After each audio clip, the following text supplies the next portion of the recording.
Deborah Lynn. The Pickwick Papers by Charles Dickens. Chapter 53.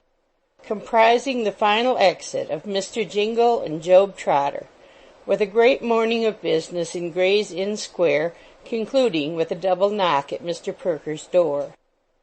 When Arabella, after some gentle preparation and many assurances that there was not the least occasion for being low-spirited, was at length made acquainted by Mr. Pickwick with the unsatisfactory result of his visit to Birmingham, she burst into tears, and sobbing aloud, lamented in moving terms that she should have been the unhappy cause of any estrangement between a father and his son. "My dear girl," said Mr. Pickwick kindly, "it is no fault of yours. It was impossible to foresee that the old gentleman would be so strongly prepossessed against his son's marriage, you know. I am sure," added Mr. Pickwick, glancing at her pretty face, "he can have very little idea of the pleasure he denies himself." "Oh, my dear Mr. Pickwick," said Arabella, "what shall we do if he continues to be angry with us?" "Why, wait patiently, my dear, until he thinks better of it," replied Mr. Pickwick cheerfully. "But, dear Mr. Pickwick, what is to become of Nathaniel if his father withdraws his assistance?" urged Arabella. "In that case, my love," rejoined Mr. Pickwick, "I will venture to prophesy that he will find some other friend who will not be backward in helping him to start in the world." The significance of this reply was not so well disguised by Mr. Pickwick but that Arabella understood it. So, throwing her arms round his neck and kissing him affectionately, she sobbed louder than before. "Come, come," said Mr. Pickwick, taking her hand, "we will wait here a few days longer, and see whether he writes or takes any other notice of your husband's communication. If not, I have thought of half a dozen plans, any one of which would make you happy at once. There, my dear, there." With these words Mr. Pickwick gently pressed Arabella's hand, and bade her dry her eyes and not distress her husband, upon which Arabella, who was one of the best little creatures alive, put her handkerchief in her reticule, and by the time Mr. Winkle joined them, exhibited in full lustre the same beaming smiles and sparkling eyes that had originally captivated him. "This is a distressing predicament for these young people," thought Mr. Pickwick, as he dressed himself next morning. "I'll walk up to Perker's and consult him about the matter." As Mr. Pickwick was further prompted to betake himself to Gray's Inn Square by an anxious desire to come to a pecuniary settlement with the kind-hearted little attorney without further delay, he made a hurried breakfast, and executed his intention so speedily that 10 o'clock had not struck when he reached Gray's Inn. It still wanted 10 minutes to the hour when he had ascended the staircase on which Perker's chambers were. The clerks had not arrived yet, and he beguiled the time by looking out of the staircase window. The healthy light of a fine October morning made even the dingy old houses brighten up a little, some of the dusty windows actually looking almost cheerful as the sun's rays gleamed upon them.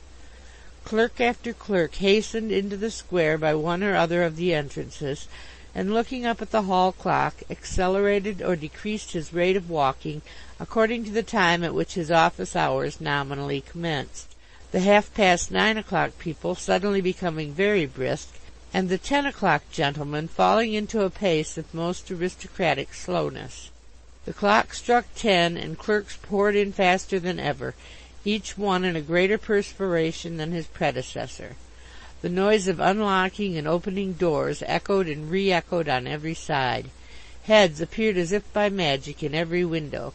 The porters took up their stations for the day, the slipshod laundresses hurried off, the postman ran from house to house, and the whole legal hive was in a bustle. "You're early, Mr. Pickwick," said a voice behind him. "Ah, Mr. Lowton," replied that gentleman, looking round and recognizing his old acquaintance. "Precious warm walking, isn't it?" said Lowton, drawing a Brahma key from his pocket, with a small plug therein to keep the dust out. "You appear to feel it so," rejoined Mr. Pickwick, smiling at the clerk, who was literally red hot. "I've come along rather, I can tell you," replied Lowton. "It went the half hour as I came through the Polygon. I'm here before him, though, so I don't mind." Comforting himself with this reflection, Mr. Lowten extracted the plug from the door key, having opened the door, replugged and repocketed his Brahma, and picked up the letters which the postman had dropped through the box. He ushered Mr. Pickwick into the office. Here, in the twinkling of an eye, he divested himself of his coat, put on a threadbare garment which he took out of a desk, hung up his hat, pulled forth a few sheets of cartridge and blotting paper in alternate layers, and sticking a pen behind his ear, rubbed his hands with an air of great satisfaction. "There, you see, Mr. Pickwick," he said, "now I'm complete. I've got my office coat on and my pad out, and let him come as soon as he likes. You haven't got a pinch of snuff about you, have you?" "No, I have not," replied Mr. Pickwick. "I'm sorry for it," said Lowten. "Never mind. I'll run out presently and get a bottle of soda. Don't I look rather queer about the eyes, Mr. Pickwick?" The individual appealed to surveyed Mr. Lowten's eyes from a distance, and expressed his opinion that no unusual queerness was perceptible in those features. "I'm glad of it," said Lowten. "We were keeping it up pretty tolerably at the Stump last night, and I'm rather out of sorts this morning. Perker's been about that business of yours, by the by." "What business?" inquired Mr. Pickwick. "Mrs. Bardell's costs?" "No, I don't mean that," replied Mr. Lowten. "About getting that customer that we paid the 10 shillings in the pound to the bill discounter for, on your account, to get him out of the fleet, you know. About getting him to Demerara." "Oh, Mr. Jingle," said Mr. Pickwick hastily. "Yes, well?" "Well, it's all arranged," said Lowten, mending his pen. "The agent at Liverpool said he had been obliged to you many times when you were in business, and he would be glad to take him on your recommendation." "That's well," said Mr. Pickwick. "I am delighted to hear it." "But I say," resumed Lowten, scraping the back of the pen preparatory to making a fresh split, "what a soft chap that other is." "Which other?" "Why, that servant or friend or whatever he is, you know, Trotter." "Ah," said Mr. Pickwick with a smile, "I always thought him the reverse." "Well, and so did I, from what little I saw of him," replied Lowten. "It only shows how one may be deceived. What do you think of his going to Demerara too?" "What? And giving up what was offered him here?" exclaimed Mr. Pickwick. "Treating Perker's offer of 18 bob a week in a rise if he behaved himself like dirt," replied Lowten. "He said he must go along with the other one, and so they persuaded Perker to write again, and they've got him something on the same estate. Not near so good, Perker says, as a convict would get in New South Wales if he appeared at his trial in a new suit of clothes." "Foolish fellow," said Mr. Pickwick with glistening eyes. "Foolish fellow." "Oh, it's worse than foolish, it's downright sneaking, you know," replied Lowten, nibbing the pen with a contemptuous face. "He says that he's the only friend he ever had, and he's attached to him and all that. Friendship's a very good thing in its way. We are all very friendly and comfortable at the Stump, for instance, over our grog, where every man pays for himself. But damn hurting yourself for anybody else, you know. No man should have more than 2 attachments. The first to number 1, and the second to the ladies. That's what I say, ha ha!" Mr. Lowten concluded with a loud laugh, half in jocularity and half in derision, which was prematurely cut short by the sound of Perker's footsteps on the stairs, at the first approach of which he vaulted on his stool with an agility most remarkable, and wrote intensely. The greeting between Mr. Pickwick and his professional adviser was warm and cordial. The client was scarcely ensconced in the attorney's arm-chair, however, when a knock was heard at the door, and a voice inquired whether Mr. Perker was within. "Hark," said Perker, "that's one of our vagabond friends. Jingle himself, my dear sir. Will you see him?" "What do you think?" inquired Mr. Pickwick, hesitating. "Yes, I think you had better. Here, you, sir, what's your name? Walk in, will you?" In compliance with this unceremonious invitation, Jingle and Job walked into the room, but seeing Mr. Pickwick, stopped short in some confusion. "Well," said Perker, "don't you know that gentleman?" "Good reason to," replied Mr. Jingle, stepping forward. "Mr. Pickwick, deepest obligations, life-preserver, made a man of me. You shall never repent it, sir." "I am happy to hear you say so," said Mr. Pickwick. "You look much better." "Thanks to you, sir. Great change. Majesty's fleet. Unwholesome place, very," said Jingle, shaking his head. He was decently and cleanly dressed, and so was Job, who stood bolt upright behind him, staring at Mr. Pickwick with a visage of iron. "When do they go to Liverpool?" inquired Mr. Pickwick, half aside to Perker. "This evening, sir, at 7 o'clock," said Job, taking one step forward, "by the heavy coach from the city, sir." "Are your places taken?" "They are, sir," replied Job. "You have fully made up your mind to go?" "I have, sir," answered Job. "With regard to such an outfit as was indispensable for Jingle," said Perker, addressing Mr. Pickwick aloud, "I have taken upon myself to make an arrangement for the deduction of a small sum from his quarterly salary, which, being made only for 1 year and regularly remitted, will provide for that expense. I entirely disapprove of your doing anything for him, my dear sir, which is not dependent on his own exertions and good conduct." "Certainly," interposed Jingle with great firmness. "Clear head, man of the world, quite right. Perfectly."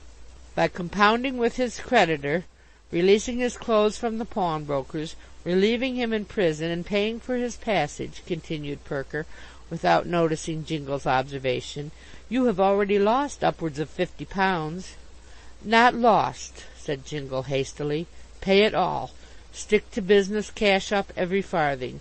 Yellow fever, perhaps. Can't help that. If not—" Here Mr. Jingle paused, and striking the crown of his hat with great violence, passed his hand over his eyes and sat down. "He means to say," said Job, advancing a few paces, "that if he is not carried off by the fever, he will pay the money back again. If he lives, he will, Mr. Pickwick. I will see it done. I know he will, sir," said Job with energy. "I could undertake to swear it." "Well, well," said Mr. Pickwick, who had been bestowing a score or two of frowns upon Perker to stop his summary of benefits conferred, which the little attorney obstinately disregarded, "you must be careful not to play any more desperate cricket matches, Mr. Jingle, or to renew your acquaintance with Sir Thomas Blazo, and I have little doubt of your preserving your health." Mr. Jingle smiled at this sally, but looked rather foolish notwithstanding. So Mr. Pickwick changed the subject by saying, "You don't happen to know, do you, what has become of another friend of yours, a more humble one, whom I saw at Rochester?" "Dismal Jemmy?" inquired Jingle. "Yes." Jingle shook his head. "Clever rascal, queer fellow, hoaxing genius, Job's brother." "Job's brother!" exclaimed Mr. Pickwick. "Well, now I look at him closely, there is a likeness." "We were always considered like each other, sir," said Job, with a cunning look just lurking in the corners of his eyes. "Only I was really of a serious nature, and he never was. He emigrated to America, sir, in consequence of being too much sought after here to be comfortable, and has never been heard of since. That accounts for my not having received the page from the Romance of Real Life which he promised me one morning, when he appeared to be contemplating suicide on Rochester Bridge, I suppose," said Mr. Pickwick, smiling. "I need not inquire whether his dismal behaviour was natural or assumed." "He could assume anything, sir," said Job. "You may consider yourself very fortunate in having escaped him so easily. On intimate terms he would have been even a more dangerous acquaintance than—" Job looked at Jingle, hesitated, and finally added, than myself even." "A hopeful family, yours, Mr. Trotter," said Perker, sealing a letter which he had just finished writing. "Yes, sir," replied Job, "very much so." "Well," said the little man, laughing, "I hope you are going to disgrace it. Deliver this letter to the agent when you reach Liverpool, and let me advise you, gentlemen, not to be too knowing in the West Indies. If you throw away this chance, you will both richly deserve to be hanged, as I sincerely trust you will be. And now you had better leave Mr. Pickwick and me alone, for we have other matters to talk over, and time is precious." As Perker said this, he looked towards the door with an evident desire to render the leave-taking as brief as possible. It was brief enough on Mr. Jingle's part. He thanked the little attorney in a few hurried words for the kindness and promptitude with which he had rendered his assistance, and turning to his benefactor, stood for a few seconds as if irresolute what to say or how to act. Job Trotter relieved his perplexity, for, with a humble and grateful bow to Mr. Pickwick, He took his friend gently by the arm and led him away. "A worthy couple," said Perker, as the door closed behind them. "I hope they may become so," replied Mr. Pickwick. "What do you think? Is there any chance of their permanent reformation?" Perker shrugged his shoulders doubtfully, but observing Mr. Pickwick's anxious and disappointed look, rejoined, "Of course there is a chance. I hope it may prove a good one. They are unquestionably penitent now, but then, you know, they have the recollection of very recent suffering fresh upon them. What they may become when that fades away is a problem that neither you nor I can solve. However, my dear sir," added Perker, laying his hand on Mr. Pickwick's shoulder, "your object is equally honourable, whatever the result is. Whether that species of benevolence which is so very cautious and long-sighted that it is seldom exercised at all, lest its owner should be imposed upon, and so wounded in his self-love, be real charity or a worldly counterfeit, I leave to wiser heads than mine to determine. But if those two fellows were to commit a burglary tomorrow, my opinion of this action would be equally high." With these remarks, which were delivered in a much more animated and earnest manner than is usual in legal gentlemen, Perker drew his chair to his desk and listened to Mr. Pickwick's recital of old Mr. Winkle's obstinacy. "Give him a week," said Perker, nodding his head prophetically. "Do you think he will come round?" inquired Mr. Pickwick. "I think he will," rejoined Perker. "If not, we must try the young lady's persuasion, and that is what anybody but you would have done at first." Mr. Perker was taking a pinch of snuff with various grotesque contractions of countenance, eulogistic of the persuasive powers appertaining unto young ladies, when the murmur of inquiry and answer was heard in the outer office, and Loughton tapped at the door. "Come in," cried the little man. The clerk came in and shut the door after him with great mystery.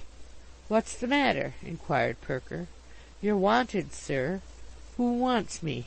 Loughton looked at Mr. Pickwick and coughed. "Who wants me? Can't you speak, Mr. Loughton?" "Why, sir," replied Loughton, "it's Dodson, and Fogg is with him." "Bless my life," said the little man, looking at his watch. "I appointed them to be here at 11:30 to settle that matter of yours, Pickwick. I gave them an undertaking on which they sent down your discharge. It's very awkward, my dear sir. What will you do? Would you like to step into the next room?" The next room being the identical room in which Messrs. Dodson and Fogg were, Mr. Pickwick replied that he would remain where he was, the more especially as Messrs. Dodson and Fogg ought to be ashamed to look him in the face instead of his being ashamed to see them, which latter circumstance he begged Mr. Perker to note, with a glowing countenance and many marks of indignation. "Very well, my dear sir, very well," replied Perker. "I can only say that if you expect either Dodson or Fogg to exhibit any symptom of shame or confusion at having to look you or anybody else in the face, you are the most sanguine man in your expectations that I ever met with. Show them in, Mr. Loughton." Mr. Loughton disappeared with a grin, and immediately returned, ushering in the firm, in due form of precedence, Dodson first and Fogg afterwards. "You have seen Mr. Pickwick, I believe?" said Perker to Dodson, inclining his pen in the direction where that gentleman was seated. "How do you do, Mr. Pickwick?" said Dodson, in a loud voice. "Dear me!" cried Fogg. "How do you do, Mr. Pickwick? I hope you are well, sir. I thought I knew the face," said Fogg, drawing up a chair and looking round him with a smile. Mr. Pickwick bent his head very slightly in answer to these salutations, and seeing Fogg pull a bundle of papers from his coat pocket, rose and walked to the window. "There's no occasion for Mr. Pickwick to move, Mr. Perker," said Fogg, untying the red tape which encircled the little bundle, and smiling again more sweetly than before. "Mr. Pickwick is pretty well acquainted with these proceedings. There are no secrets between us, I think." "Not many, I think," said Dodson. "Ha, ha, ha." Then both the partners laughed together, pleasantly and cheerfully, as men who are going to receive money often do. "We shall make Mr. Pickwick pay for peeping," said Fogg, with considerable native humour, as he unfolded his papers. "The amount of the taxed costs is 133 6/4, Mr. Perker."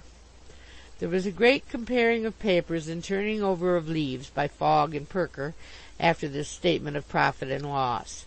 Meanwhile, Dodson said, in an affable manner, to Mr. Pickwick, "I don't think you are looking quite so stout as when I had the pleasure of seeing you last, Mr. Pickwick." "Possibly not, sir," replied Mr. Pickwick, who had been flashing forth looks of fierce indignation without producing the smallest effect on either of the sharp practitioners. "I believe I am not, sir. I have been persecuted and annoyed by scoundrels of late, sir."